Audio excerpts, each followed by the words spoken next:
25 ലക്ഷം രൂപയാണ് മഹാറാണിയുടെ മാനേജ്മെന്റ് അവരുടെ സ്റ്റാഫിനായി ഇൻസെന്റീവ് രീതിയിൽ നൽകിയിട്ടുള്ളത്. കാരണം അദ്ദേഹത്തിന് അറിയാം അദ്ദേഹത്തിന്റെ ഷോപ്പിന്റെ സ്ട്രെങ്ത് അദ്ദേഹത്തിന്റെ സ്റ്റാഫാണെന്നുള്ളത്. ഇൻസെന്റീവ് ഏറ്റുവാങ്ങുന്ന ഓരോ ആളുടെ മുഖത്തും കണ്ടാൽ അറിയാം അത്രത്തോളം അവർ സന്തോഷിക്കുന്നുണ്ടെന്നുള്ളത്. അവരുടെ മുഖത്തുള്ള സന്തോഷം പറഞ്ഞറിയിക്കാൻ വയ്യ. നമ്മളൊരു സ്റ്റാഫിന് ഒരു 10 രൂപ കൊടുക്കുന്നുണ്ടെങ്കിൽ അത് ഇൻസെന്റീവോ പ്രൊമോഷനോ ഇൻക്രിമെന്റോ PLO ഏത് രീതിയിലായിക്കോട്ടെ കൊടുക്കുന്നുണ്ടെങ്കിൽ അത് അവർ അർഹിക്കുന്ന സമയത്ത് കൊടുക്കുകയാണെങ്കിൽ അത് അവർക്ക് ഉണ്ടാകുന്ന ഒരു സന്തോഷം ആ ഒരു പൈസ കൊണ്ട് ഉണ്ടാകുന്ന അവർക്കുള്ള ഉപയോഗം വളരെ വലുതായിരിക്കും. അത് കിട്ടുന്നത് മുഖാന്തരം അവർ ആ ഒരു സ്ഥാപനത്തോട് 100% നീതി പുലർത്തി ജോലിയിൽ വളരെ ശ്രദ്ധയോടുകൂടി തന്നെ ആ ഒരു സ്ഥാപനത്തിന് ഉയർച്ച ഉണ്ടാവണം എന്നുള്ള രീതിയിൽ ആത്മാർത്ഥമായി അവരുടെ ജോലി വീണ്ടും അവരെന്താക്കും വർദ്ധിപ്പിച്ചുകൊണ്ടേയിരിക്കും.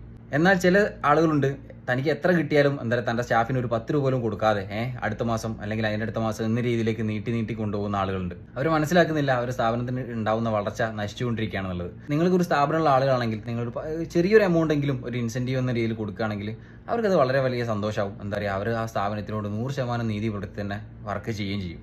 അല്ലാതെ 100% ടാർഗറ്റ് കൊടുത്തിട്ട് അത് അച്ചീവ് ചെയ്യാതെ വിളിച്ച് ആദ്യം മറ്റുള്ള ഒരു മീറ്റിങ്ങിലോ അവരെ കുറ്റപ്പെടുത്തുകയോ അങ്ങനെ കളിയാക്കുകയോ ചെയ്യുകയാണെങ്കിൽ അവർക്ക് ആ ഒരു സ്ഥാപനത്തോട് വെറുപ്പ് മാത്രമേ ഉണ്ടാവുള്ളൂ. അത് മുഖാന്തരം ആ ഒരു സ്ഥാപനത്തിൽ ഒരുപാട് നഷ്ടങ്ങൾ ഉണ്ടാവും. കാരണം വരുന്ന കസ്റ്റമർ അവർ നല്ല രീതിയിൽ കെയർ ചെയ്യില്ല, അല്ലെങ്കിൽ അവർക്ക് വേണ്ട സർവീസോ കാര്യങ്ങളൊക്കെ വളരെ മോശമായിട്ടായിരിക്കും കൊടുക്കുക. അപ്പോൾ അതിൻ്റെ ഒരു ചീത്തപ്പേര് എന്ന് പറയുന്നത് ആ ഒരു സ്ഥാപനത്തിന് തന്നെ ആയിരിക്കും. അതുകൊണ്ട് നിങ്ങൾ ആരെങ്കിലും ഒരു സ്റ്റാഫിന് ഇൻസെന്റീവ് എന്തെങ്കിലും കൊടുക്കുന്നുണ്ടെങ്കിൽ അത് അവർ അർഹിക്കുന്ന സമയത്ത് കൃത്യമായിട്ട് അവർ ചോദിക്കാതെ തന്നെ അവർക്ക് കൊടുക്കുക.